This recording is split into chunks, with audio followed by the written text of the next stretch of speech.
तरीके से फोकस पैदा करो। स्वामी विवेकानंद कहते हैं, बिना कंट्रैक्शन के कुछ हासिल नहीं होता और फोकस करना है तो मन को साधना जरूरी है। देखिए 3 प्रैक्टिकल स्टोरी जिसमें Swami ji step by step बता रहे हैं कि पढ़ाई और काम में फोकस और कंट्रैक्शन कैसे करें। खुद से जीतने वालों को मेरा सलाम।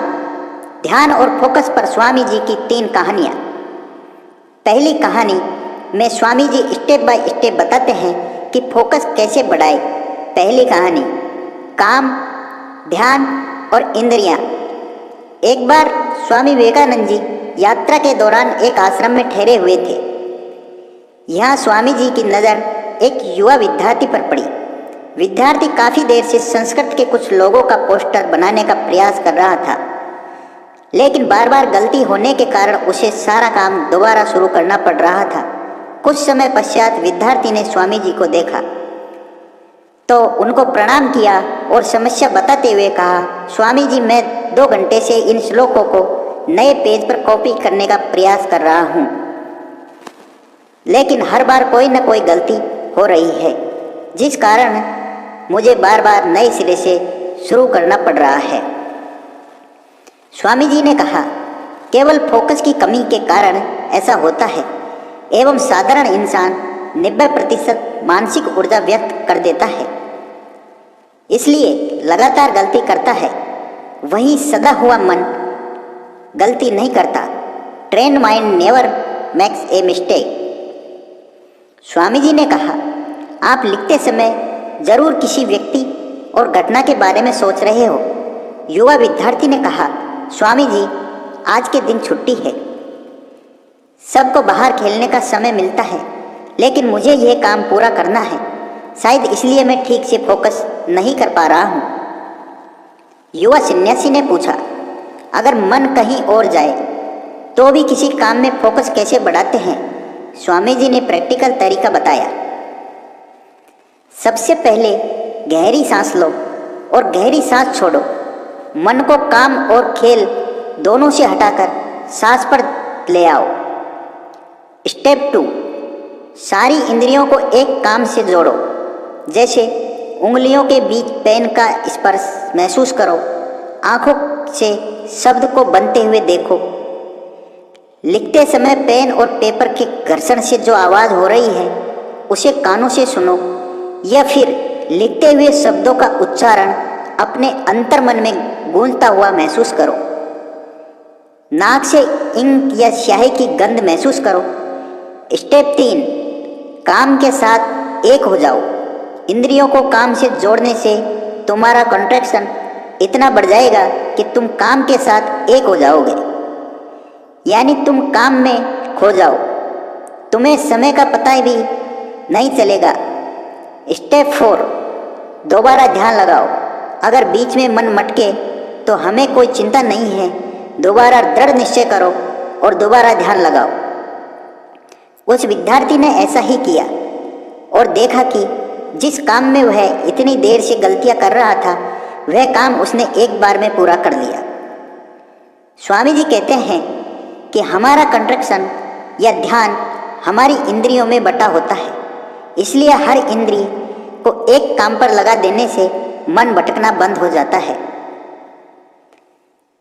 इस समय ध्यान बहुत गहरा हो जाता है और साधारण मन इसे ज़्यादा देर तक साध नहीं पाता, लेकिन इस प्रकार बार बार अभ्यास करने से मन ध्यान को साधना सीख जाता है। दूसरी कहानी, बिना कंट्रैक्शन के कुछ हासिल नहीं होता। एक दिन एक युवक ने स्वामी जी से कहा, मैं बहुत समय से तैयारी कर रहा हूँ, मैंने कई सरकारी एग्जाम दिए, लेकिन मैं पास नहीं हो रहा। स्वामी जी, मुझे पता भी नहीं चल रहा कि गलती कहाँ हो रही है। स्वामी जी ने युवक को देखा और पूछा, क्या तुम सच में परीक्षा पास करना चाहते हो? युवक ने कहा, हाँ। फिर स्वामी जी चुपचाप उस युवक को कुछ दूर कुएं पर ले गए। कुएं के पास जाकर स्वामी जी ने युवक को मिट्टी का घड़ा दिया और कहा, मटके में पानी भरकर आश्रम पहुंचो। ऐसा कहकर स्वामी जी तुरंत वहां से चले गए। युवक ने तुरंत कुएं से पानी खींचा और मटके में पानी भरा, लेकिन यह क्या? उसने देखा कि मटके में कई महीन छेद है, उनसे थोड़ा थोड़ा पानी रिस रहा है। युवक ने सोचा, कोई बात नहीं, छेद बहुत महीन है, ज़्यादा पानी नहीं बहेगा। युवक तुरंत दौड़कर स्वामी जी के पास पहुंचा, लेकिन अब तक युवक खुद भीग चुका था और मटके में पानी नाम मात्र का बचा था। यह सब देखकर स्वामी जी मुस्कुरा रहे थे। डिस्ट्रैक्शन बहुत बड़ी बीमारी है। स्वामी जी कहते हैं कि तुम्हारे साथ भी यही हो रहा है। तुम्हारे मन में विभिन्न विचारों के कई छेद हैं। तुम एक समय में कई सारे विचार सोच रहे हो, जिस कारण लगातार मानसिक ऊर्जा व्यर्थ हो रही है। इसलिए मेहनत करते हुए भी तुम्हें कोई परिणाम नहीं मिल रहा। स्वामी जी ने कहा, ऐसा कोई काम नहीं जो कंस्ट्रक्शन के बिना पूरा किया जा सके।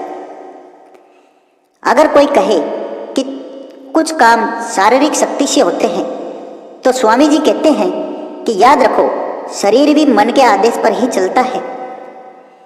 इसलिए सारे काम मानसिक शक्ति से ही संभव होते हैं। अगर लकड़हारा लकड़ी काटते समय कांटेक्ट ना करे तो वह एक ही जगह पर कुल्हाड़ी नहीं चला सकता और खुद को चोट पहुंचा लेगा। इसलिए हर नॉलेज और हर कर्म का मूल तत्व है ध्यान। इसलिए कुछ भी बड़ा हासिल करने के लिए तुम्हें एक जगह ध्यान तो लगाना सीखना ही होगा। जैसी आदत डालोगे वैसा मन होता जाएगा। इसलिए छोटे से छोटा काम भी ध्यान लगाकर करो। ऐसा करने से मन का स्वभाव बदल जाएगा और तुम्हें सफलता जरूर मिलेगी। उस युवक ने कहा, स्वामी जी, जब मैं पढ़ने बैठता हूँ तो मन में बहुत विचार आते हैं। मन में आ रहे विचारों को कैसे छोड़ते हैं? दोस्तों, इसका उत्तर है तीसरी कहानी में। स्वीकारना और छोड़ना सीखो। स्वामी जी ने कहा, तुम्हारा एक और टेस्ट है। उन्होंने ग्लास लिया और उसे बिल्कुल ऊपर तक भर दिया और कहा, अब यह गिलास लो। पानी की एक बूंद गिराए बिना हाथ में पकड़कर खड़े हो जाओ। लड़का बड़ी तत्परता से गिलास लेकर खड़ा हो गया। आखिर वह अपनी योग्यता स्वामी जी को साबित करना चाहता था। शुरू में सब सही था, पर थोड़ी देर बाद उसके मन में विचार आने लगे कि यह सब करने से क्या होगा, मैं कभी नहीं बदलूंगा। वो लड़का सहज होने लगा। वो कोशिश करता रहा, लेकिन अब शरीर के हल्के से हिलने से बार बार पानी फैल रहा था। स्वामी जी ने कहा, जब तक तुम्हारा मन शांत था तब तक पानी नहीं फैला, लेकिन मन में विचार आते ही पानी फैलने लगा।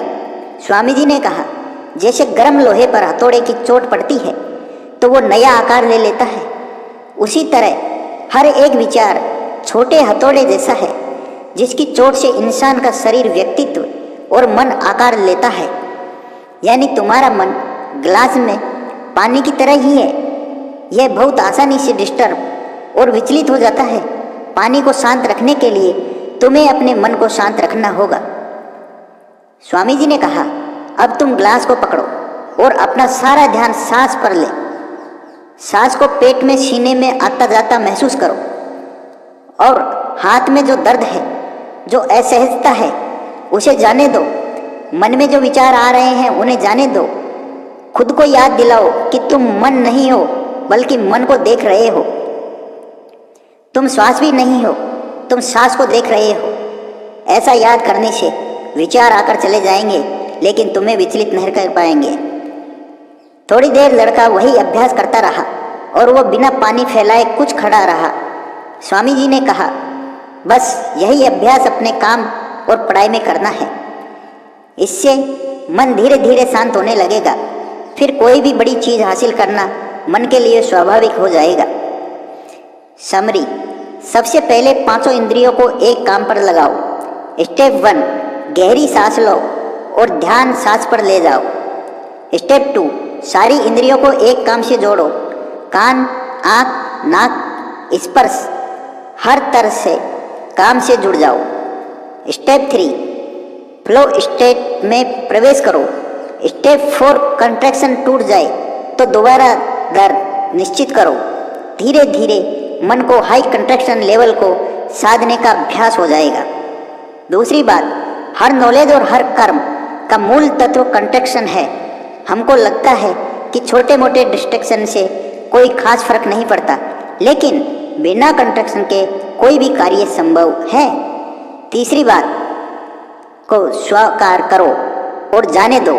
जैसे गर्म लोहे पर हथौड़ी की चोट लगती है, उसी प्रकार हर प्रकार की चोट से इंसान का शरीर, व्यक्तित्व और मन आकार लेता है। इसलिए अनचाहे विचारों को जाने दो, अपना ध्यान सांस पर रखो, खुद को याद दिलाओ कि मैं मन नहीं हूँ, मन को देख रहा हूँ, मैं सांस नहीं हूँ, सांस को देख रहा हूँ। जो विचार आए उसे स्वीकार करो और जाने दो। ऐसा करने से मन अनचाहे विचार वीरों को बचाता है, सीख लेगा। यही स्थिर रहने का सीक्रेट है। दोस्तों, आपको यह वीडियो पसंद आया तो एकांत की शक्ति पर अगला वीडियो देखिए। कैसे जवान युवक ने जैन मास्टर से 3 स्टेप सीखकर अकेलेपन को एकांत बनाया और इसी खाली समय को अपनी ताकत बनाया। इस वीडियो को अभी देखिए या बाद के लिए सेव कर लीजिए, क्योंकि आपके समय से कोई वीडियो, कोई ऐप, कोई न्यूज़ कीमती नहीं है। मैं काम के किस्से लाता रहूँगा। हम एक दिन जीतेंगे।